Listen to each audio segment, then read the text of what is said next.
Well, hey, Life Group Leaders, once again, we want to welcome you to your Life Group Leader training video. We hope you are having a great week and are getting ready for a wonderful Thanksgiving. But I wanted to go ahead and reach out to you and tell you about your passage for this week. The passage for this week is Matthew chapter 2. We're continuing our series in the Gospel of Matthew. So if you haven't had a chance to read that passage, even though it's probably a familiar one, go ahead and stop this video, go take some time to read that passage and spend some time with the Lord, and then you can return to this video to get ready for your group. But Matthew chapter 2 tells the story of two groups of people and how they respond to Jesus. The first character we meet is a guy whose name is Herod. And Herod, he is the king of the Jews, quote unquote. Now, typically for the Roman government, the Romans would appoint someone to look over the people they're oppressing, and they would appoint someone who they trusted. And so for King Herod, he is the person who's been appointed by the Romans, and sadly, the Romans have all the strings attached to Herod. Herod is essentially a puppet of the Romans. He does what the Romans want underneath the umbrella of Jewish rule and reign. And so King Herod is closely connected to the Roman rulers, and he's also the king of the Jews. The second group of people we meet are what are known as wise men, or in the Greek, the magi. And we don't really know exactly a lot about these people, but most likely these folks were astrologers. They were people who worked for the Roman Empire and studied the stars to predict the future and do all types of things that astrologers would do. And so they were people who devoted their lives to studying the stars, but they were pagans. For Jewish people, they were unclean. They were just like any old Gentile who doesn't follow Yahweh. And so those are our two groups of people that we meet. And they both encounter Jesus.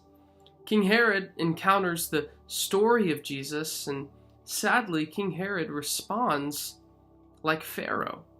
He responds in fear of losing his power. You see, if Jesus is the king of the Jews, that means that King Herod isn't the king of the Jews. And also, if Jesus is the Messiah, then the hope and expectation of a Messiah would be that he would come and free the Jewish people from their Roman rulers. Now, who does King Herod work for? He works for their Roman rulers. And so King Herod is fearful of Jesus because Jesus threatens his power and authority.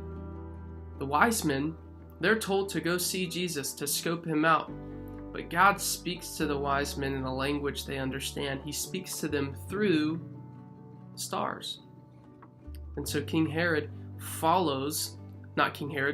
wise men follow the stars, find Jesus, and instead of responding in fear and in hatred like King Herod does, they respond in worship. They worship Jesus. And we don't really know the rest of the story of the wise men, but they immediately put their lives on the line for Jesus. They tell Herod a lie. They protect Jesus' life. And then Herod, he responds the way we expect him to respond. He tries to have Jesus killed. From the very beginning, Jesus is hated so much that people want to kill him. And so in Matthew chapter 2, we see a paradigm that Matthew sets up that he's going to communicate throughout the rest of his gospel, that people are going to encounter Jesus, and they're going to respond in one or two ways. They're either going to accept and follow him, or they're going to reject and despise him. There is no neutral ground. There is no one in all of the Gospels that is neutral on Jesus. They are either adamant followers of Jesus, or they hate him and want to kill him. Jesus is polarizing. And so this week, we want you to let your group sit with that truth. Have them think about their community. How does their community respond to Jesus? What do they have in common with Herod? What do they have in common with the Magi? How will they and how have they responded to Jesus?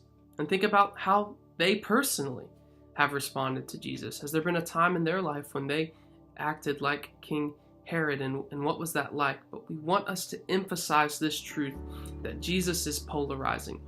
And so this week, that's our main idea. We want to challenge our group to respond like the wise men, to respond to Jesus this week with obedience, to be intentional about something that Jesus is calling them to, and to obey. Well, that's our main idea. That's the background of our text, and that is our weekly challenge. Again, we hope you have a great Thanksgiving. We will see you soon.